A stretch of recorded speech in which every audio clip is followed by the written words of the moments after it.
যেহেতু শুনে মানতে হবে, এই জন্য হক কথা শুনতে হবে।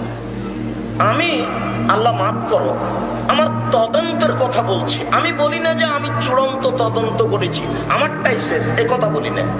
আমি বাংলাদেশের সব জেলাতে চলে, ভারতে গিয়ে, সৌদি আরবে গিয়ে, দুবাইয়ে গিয়ে, এই কয়েকটা দেশে আমি দিন প্রচার করতে গিয়ে যেটা দেখতে পাচ্ছি, সেটা আমার তদন্ত অনুযায়ী এদেশের শতকরা 95 জন বক্তা মিথ্যে কথার ভিত্তিতে অনেক অংশে বক্তব্য দিচ্ছে বলে আমার তদন্তের দাবি।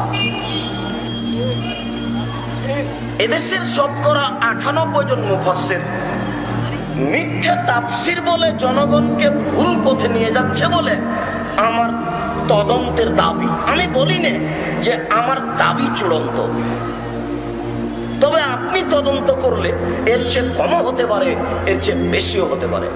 মিথ্যা কথা আছে, এ কথা ঠিক। নইলে আপনাকে একটা কথা আমি বলে সামনের দিকে চলে যাচ্ছি। এক ডক্টর বগুড়া নগর হাজেল মাদ্রাসাতে বক্তব্য দিয়েছেন। এক ডক্টর, নাম উল্লেখ করবো না, এখন নাম উল্লেখ করা যায় কিন্তু আপনি খারাপ মনে করবেন, এই জন্য করছি না। এক ডক্টর বগুড়া নগর ফাজেল মাদ্রাসায় বক্তব্য দিতে গিয়ে বলছেন যে আব্দুল কাদের জেলানীদের বাড়িতে একজন ভিক্ষুক আসলো ভিক্ষে চাইতে। আব্দুল কাদের জেলানীর মা নিয়ে গেল ভিক্ষে। তো ভিক্ষুক জেলানীর মাকে দেখে একটু পরিবর্তন হয়ে গেল, ভিক্ষুক তার সাথে অন্যায় করতে চায়। এই কথা আব্দুল কাদের জেলানী মায়ের পেট থেকে বুঝতে পারল। আব্দুল কাদের জেলানী মায়ের পেট থেকে বাঘের আকৃতিতে বের হয়ে ভিক্ষুকে মেরে দিল। এখন আপনাদের সাথে প্রথম কথা যে আব্দুল কাদের জেলানীর মায়ের সাথে তো ভিক্ষুক এখনো অন্যায় করেনি নাকি? তো অন্যায় করার আগে আব্দুল কাদের জেলানী তাকে হত্যা করলো কিভাবে? এটা তো শরীয়ত মানবে না। দুই, আব্দুল কাদের জেলানী বাঘের আকৃতিতে মায়ের পেটে থেকে বের হলেন বুঝলাম, এখন মায়ের পেটে উনি গেলেন কিভাবে? এখনো তো তার প্রসাবের সময় হয়নি, এখনো আব্দুল কাদের জেলানীর হওয়ার সময় হয়নি। তো বক্তা কিভাবে এটা জনগণের সামনে বক্তৃতা বলে বলছে? তাহলে বক্তার বক্তব্য শুনে মনে হচ্ছে ঠিক এরকম পুথির গানের মতো। সেটা হচ্ছে ফাতেমা কান্দিয়া কয় আজ বুঝি হুসাইন কারবালাতে শহীদ হয়। ফাতেমা কান্দিয়া কয় আজ বুঝি হুসাইন কারবালাতে শহীদ হয়। আল্লাহর নবীর মরার 49 বছর পরে ফাতেমা, আল্লাহর নবীর মরার 6 মাস পরে ফাতেমা মারা গেছেন। আর ফাতেমার মরার 49 বছর পরে হুসাইন ইরাকের কারবালার মাঠে শহীদ হচ্ছেন। তো মা মারা গেছেন 49 বছর আগে।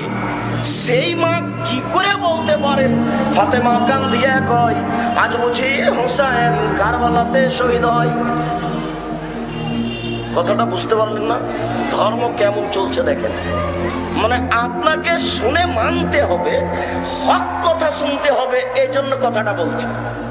আপনি যদি সবটাকেই কথা মনে করেন তাহলে তো বিপাকে পড়ে যাবেন আপনি।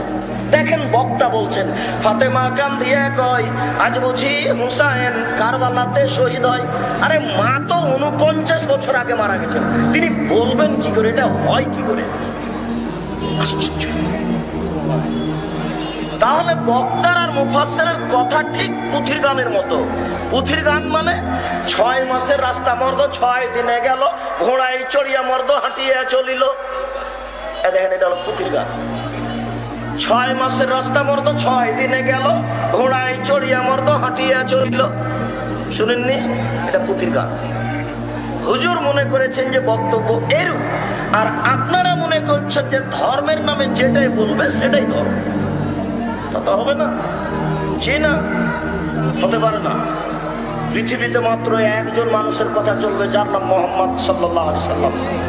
পৃথিবীর কোনো মানুষের কথা চলবে না। পীর সাহেবের দোহাই দিয়ে ধর্ম চলে না, বড় হুজুরের দোহাই দিয়ে ধর্ম চলে না, কোন মানুষের দোহাই দিয়ে ধর্ম চলে না। শুধুমাত্র একজন মানুষের কথা চলে, যার নাম মুহাম্মদ সাল্লাল্লাহু আলাইহি ওয়াসাল্লাম, একক ব্যক্তি।